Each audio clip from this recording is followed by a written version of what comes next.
You and Attorney General Pam Bondi released one video and said that there was nothing more to see. Your July memo says you uncovered more than 300 gigabytes of data and physical evidence, but that you had decided no further disclosure would be appropriate or warranted. That is a quote. I think what happened, Mr. Patel, is that suddenly you discovered that Donald Trump's name was all over these files, and you started a giant cover-up. So you are under oath, Mr. Patel. You just testified to Mr. Swalwell that you did not speak to the president about the Epstein files. To your knowledge, did Attorney General Pam Bondi speak to the president about what was in the Epstein files?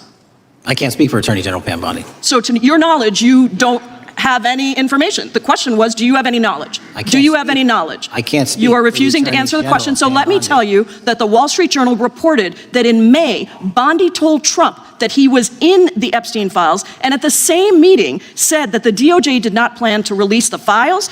Yesterday, you testified to Senator Kennedy that there was, quote, no credible information that Epstein trafficked girls to anyone else, and that you have, quote, continuously and publicly asked the public to come forward with more information, and we'll look into it. Today, in response to Mr. Massey's question, you appear to say that the survivors were not credible. These are survivors. That's not at all what I said. Okay, great. I'm going to ask you this in a second, but let me tell you about the survivors, and let's bring them up here into the room. These are women who came to the Hill and testified that they were groomed and raped at the age of 14 and 16 years old, and they called to meet with the president and to meet with the FBI and to have people investigate their claims. Some of them have never testified before. If you are so interested in getting the public to submit any information, why have you not met with them? You said you haven't met with them. Have you met with them? I'll give you one more chance. My job as the FBI director is to invite all investigative leads. Is the answer yes or no to whether or not you met with these women who were sexually abused and raped?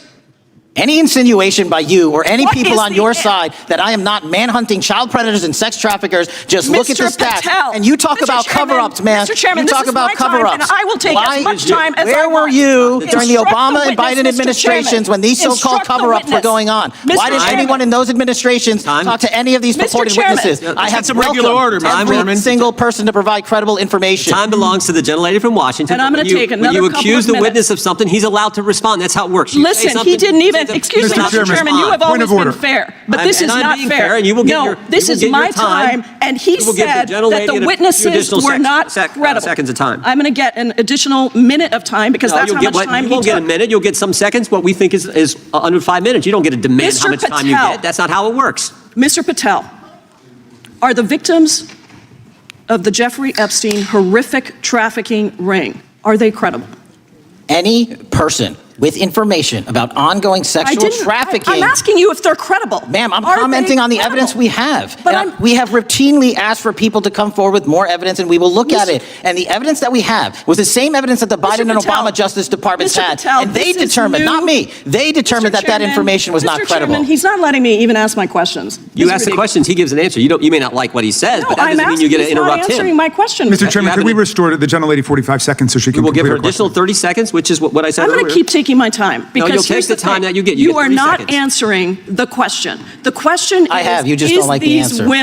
Are these women credible? It's a yes or no answer. I have answered the question. Well, what is the answer? I'm telling you, I'm the only FBI director that has welcomed new information in this case. This administration is the only one that has welcomed any new information in this case. Is there a yes or no to present new credible information? Present new information. Are the victims credible or not? I'll tell you what happened in the last Trump administration. Are they credible or not? You can't even say. Victims credibly came forward, and you know what happened? President Trump authorized the indictments of Jeffrey Epstein. Called them not Biden, a hoax. not Obama. President Trump no one else. called the entire thing a Democratic hoax. So I would like to ask you. The gentlelady's time has expired. I gave her the additional 45 seconds she requested. The gentlelady yields back. The gentleman from New Jersey is recognized for his 5 minutes. If you would meet with the women who were sexually abused and raped and groomed at the ages of 14 and 16 years old. Are you going to cover up? Are you going to continue to cover up for the rich and powerful men, including those that might be on this committee? I can yell too, Mr. Chairman. I don't want to yell above this. The time belongs to the gentleman from New Jersey. I appreciate the gentlelady yielding back. Are you going to allow them to testify, Mr. Patel?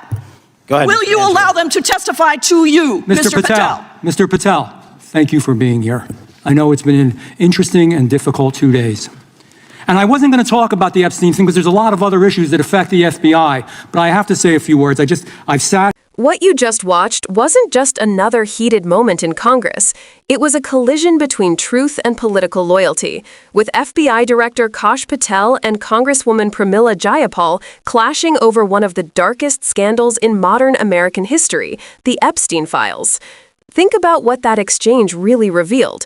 Jayapal didn't ask complicated, trick questions. She asked direct ones, the kind that any honest public official should be able to answer.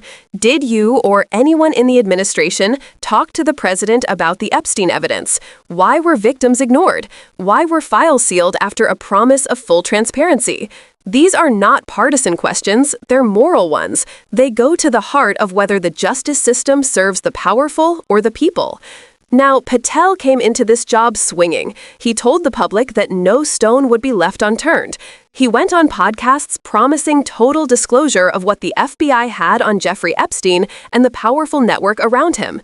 That message built trust. It gave survivors hope that this time, finally, someone might tell the full story. But that all changed once Trump's name reportedly appeared in the files. Suddenly, Patel and Attorney General Bondi shut down transparency, claiming there was nothing more to see. Jayapal called it what it looked like, a cover-up, plain and simple. And what was Patel's response?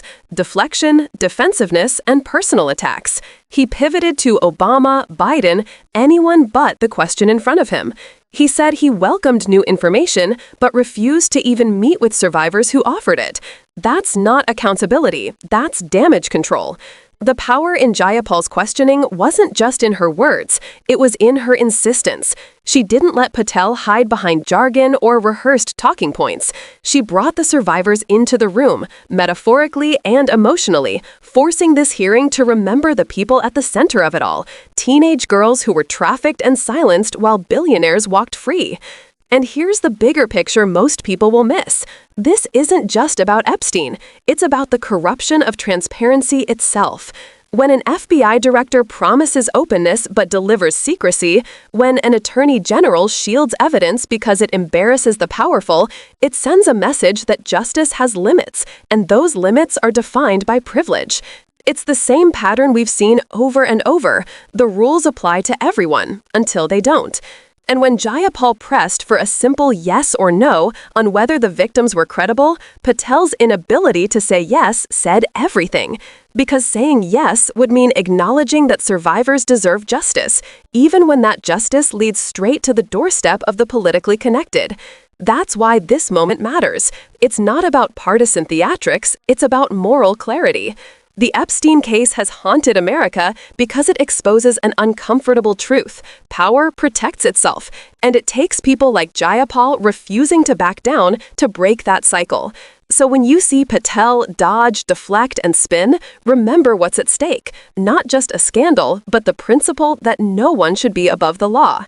And if you believe survivors deserve transparency, not another cover-up, don't just scroll past this. Share it. Talk about it. Because sunlight is the only thing powerful enough to disinfect a system built on secrecy. If you're watching this on the liberal lens, make sure to hit subscribe, hit the bell, and support us on Patreon. Because holding power accountable doesn't happen by accident. It happens because of viewers like you who refuse to look away.